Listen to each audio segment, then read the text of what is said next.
직장인의 절반이 실직하면 6개월을 못 버틴다라고 얘기하는데, 제가 볼 때는 6개월도 긴 것 같습니다.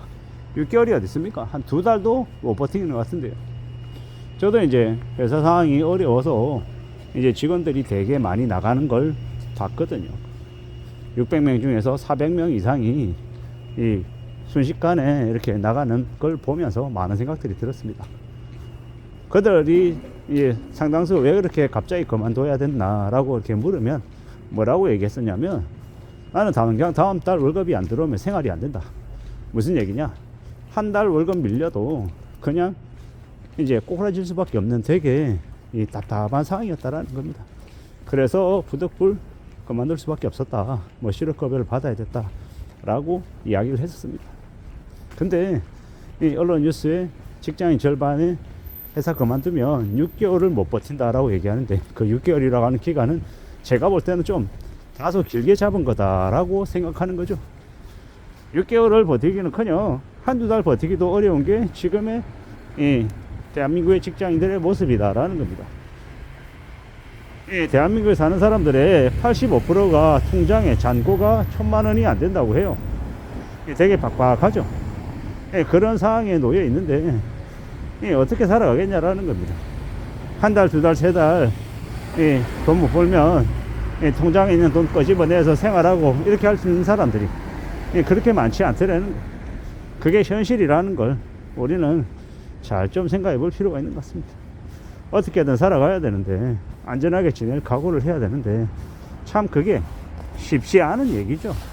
너무도 잘 알고 있습니다. 보통의 사람들이 3개월치 월급만큼을 통장에 가지고만 있어도 그래도 한 3달 정도 버틸 수 있다라고만 해도 그래도 살아갈 수 있는 건데, 그럴 여력이 안 되는 사람들이 너무도 많다라는 거, 절반이라는 거, 참 충격적인 현황인 것 같습니다. 그래도 대한민국은 실업급여라는 게 있어서 퇴직하고 나면 그래도 4개월인지 6개월인지 실업급여를 좀 받을 수 있다 보니까 갑작스러운 이 충격을 조금이나마 이렇게 대응할 수 있는 것 같은데요. 특히나 요즘은 그런 이점들을 젊은 친구들이 너무 악용하는 것 같습니다. 1년 근무하고 실업급여 받고 또 1년 근무하고 실업급여 받고 하는 그런 좀 이기적인 인간들도 있으라는 겁니다. 저는 실업급여를 너무 주는 이 요건들이 너무 완화되어 있다고 생각합니다. 1년 근무했다고 실업급여 주는 건 말도 안 되고, 최소 5년, 최소 10년 이상 근무해야 실업급여를 주는 형태로 바뀌어야 된다고 생각합니다. 이미 정부의 세금은, 재정은 되게 악화되어 있는데, 이 실업급여 그렇게 남발하면 이 젊은 친구들이 이 실업급여 받아서 되게 여유 부리면서 일하지 않고 쉬려고 하는 그런 이 나쁜 영향도 있다라고 저는 보는 거죠. 이 세상에 공짜 없습니다. 그것 또한 세금이고 결국 돌고 돌아 우리가 부담하는 우리 호주머니에서 나오는 거다라는 겁니다. 근데 당장 자기 돈에서 안 나가니 너무 쉽게 생각하는 부분들이 있는 것 같습니다. 뭔가 좀 잘못됐다라고 저는 보는 거고요. 그런 것들은 대폭 줄어들어야 된다고 생각합니다. 그러지 않으면 나중에 어떻게 되겠습니까? 세금만 폭증하는 거죠. 부가가치 10%를 12%로 올릴 수도 있고, 또 뭐 각종 이제 공과금, 주민세 나중에 50만원, 100만원, 200만원 될 수도 있고요. 뭐 여러 가지 형태로 이제 서민들, 보통 사람들의 부담이 눈에 띄게 늘어나겠죠. 왜겠습니까? 이 세금을 무리하게 탕진하는 탓인 거죠.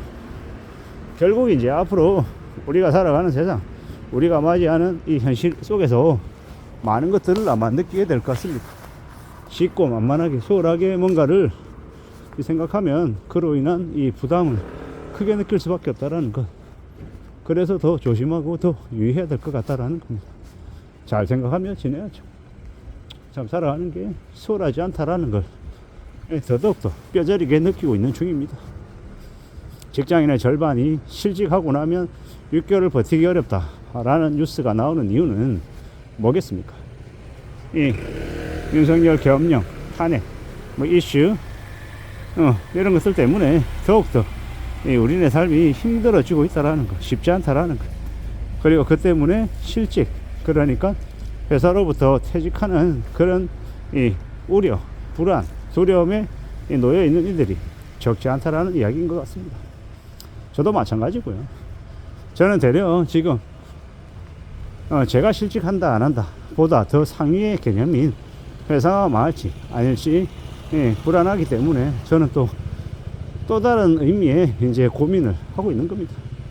어떻게 살 수 있는 걸까? 벌써 2025년 1월도 이제 다 됐는데 1월, 2월, 3월 2025년 한 1분기나 한 2분기 안에 또 나아질지 아니면 되게 힘겨워질지가 결정이 될 것 같습니다. 좀 더 마음 단단히 먹고 또 지켜봐야 되는 거죠. 험한 시대를 살아가고 있어서 언제 어떻게 어떤 일을 또 겪게 될지 알 수 없습니다. 고민스럽고 걱정되는 것들이 적지 않죠. 그래서 더 많은 생각들을 하며 살아가야 됩니다.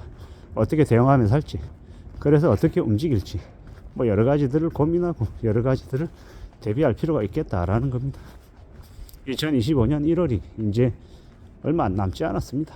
이런 시국에 직장인들이 실직에 대한 두려움, 걱정을 가지고 있는 건 참 서글픈 일이죠. 뭐 저도 마찬가지고. 이런 와중에 삶을 그래도 조금이라도 안전하게 살아가게 하기 위해서는 뭘 해야 되겠습니까? 제가 뻔하게 항상 하는 얘기입니다. 자신의 능력, 재능을 키우기 위해 애써야 된다. 그리고 그러기 위해서 매일같이 하루에 1시간이든 2시간이든 자기만의 시간을 확보해서 그 시간을 쏟아내야 된다라는 것. 그게 첫 번째인 거고, 두 번째는 절약하고 최대한 신중하게 돈을 써서 돈을 모아놔야 된다라는 것. 돈을 모아놔야 이 비상시국에 내 삶을 좀 그래도 지탱해 나갈 수 있는 그런 든든한 백이 될 수 있다라는 겁니다.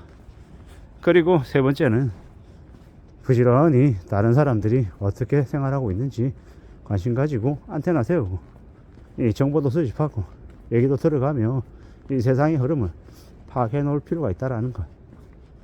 그리고 마지막으로 건강도 챙겨야 된다라는 이야기를 하고 싶습니다. 아무리 힘들고 어려워도 일할 때는 내 몸을 가지고 해야 되는 거다 보니 최우선적으로 건강을 챙겨서 살아가는 것, 그게 아마 제일 필요한 것 같다라고 생각합니다. 어느 누구든 지금의 삶을 자신만만하게 든든하게 이렇게 생각할 사람들은 극소수입니다. 그래서 좀 더 신중하게 지내야 되고 좀 더 조심할 필요도 있는 것 같습니다.